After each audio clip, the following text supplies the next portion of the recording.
भगवते वासुदेवाय। जय श्री हरि विष्णु।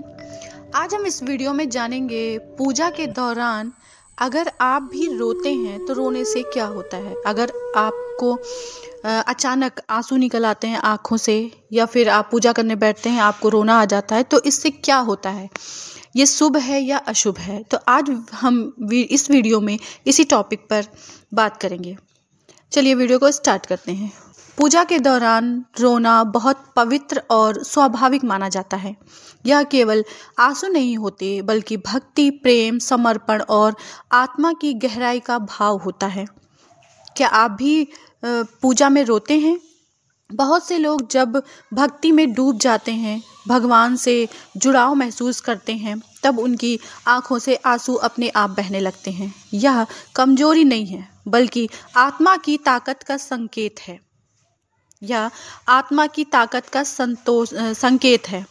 पूजा में रोने से होता क्या है, आइए जानते हैं पूजा में रोने से क्या होता है, ये शुभ है या अशुभ। पूजा में रोने से हृदय शुद्ध होता है।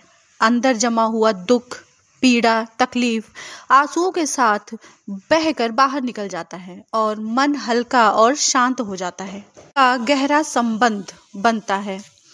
आंसू भक्ति की सबसे सच्ची भाषा है। कई संत कहते हैं, जिस पूजा में आंसू न बहे वह केवल क्रिया है। जहाँ आंसू बहे वहाँ भक्त और भगवान का सच्चा मिलन होता है। अगला है, मनोकामनाएं पूर्ण होने का मार्ग खुलता है। जब हृदय पूरी भावना से प्रार्थना करती है तो हमारे सारे दरवाजे खुल जाते हैं। भगवान उस पुकार को जरूर सुनते हैं। अगला है, अहंकार पिघल जाता है। रोने से अंदर का कठोरपन पिघलकर विनम्रता आ जाती है। जहाँ विनम्रता आती है, भगवान की कृपा वहीं से शुरू होती है। अगला है, आत्मिक शक्ति बढ़ती है। रोने के बाद मन में नई ऊर्जा, नई आशा, नई शांति का अनुभव हम सब ने कभी न कभी जरूर महसूस किया होगा। है संतों का वचन, भक्ति के आंसू ईश्वर का स्पर्श है। जो रो लेता है भगवान के सामने, उसे दुनिया के सामने नहीं रोना पड़ता। भगवान पूजा में रोना बहुत शुभ है। यह भगवान के निकट होने का संकेत है। यदि आपकी आंखों में पूजा के समय आंसू आ जाए तो समझिए भगवान ने आपकी प्रार्थना स्वीकार कर ली है। एक भावनात्मक, आध्यात्मिक और आत्मिक अनुभव होता है। आइए इसे थोड़ा विस्तार से जानते हैं। जब कोई भक्त पूजा में बैठता है, दीपक की लौ धीरे धीरे जलती है, धूप की खुशबू वातावरण में फैलती है और मंत्रों की मधुर ध्वनि मन को शांत करती है। तब कहीं भीतर एक हलचल शुरू होती है। दिल के भीतर दबा हुआ दर्द, वर्षों से छुपी पीड़ा, अनकहे शब्द और अनसुनी पुकार अचानक बाहर आने लगती है। और फिर आँखों के कोनों में नमी उभरती है और आंसू बहना शुरू हो जाते हैं। वह रोना सामान्य नहीं होता, वह आत्मा का पवित्र प्रवाह होता है।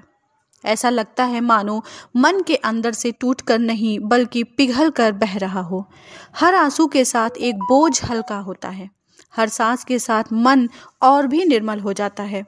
उस क्षण में भक्त को ऐसा महसूस होता है जैसे भगवान उसके सामने बैठे हैं, सुन रहे हैं और समझ भी रहे हैं। कोई अदृश्य शक्ति हृदय को छू रही हो, जैसे कोई प्रेम से सिर पर हाथ फेर रहा हो और कह रहा हो, मैं हूँ, चिंता क्यों करते हो। रोने से भीतर का कठोरपन, अहंकार, गांठें सब खुलने लगती हैं। मन को जो कहना था वो सब आंसू ने कह दिया। जुबान से निकाले बिना प्रार्थना भगवान तक पहुंच गई। अजीब बात यह है कि पूजा में रोने के बाद मन कमजोर नहीं और मजबूत हो जाता है। वह शांति महसूस होती है जो शब्दों में नहीं बन सकती। छाती हल्की हो जाती है और भीतर एक मीठी सी खाली जगह बन जाती है जो धीरे धीरे भगवान के प्रेम से भरने लगती है। कहते हैं, भक्त के आंसू आत्मा की भाषा है। मनुष्य जब शब्द खो देता है तब आंसू बोलते हैं और भगवान सुनते हैं। पूजा में रोना संयोग नहीं, दिव्य स्पर्श का अनुभव है। यह वह पल है जब इंसान संसार से नहीं भगवान से जुड़ जाता है। बोलो विष्णु भगवान की जय। पूजा के समय रोना शुभ होता है, हमारे लिए अच्छा होता है। अगर आपको यह वीडियो अच्छी लगी हो तो प्लीज़ लाइक करें, शेयर करें और सब्सक्राइब करें। भगवते वासुदेव।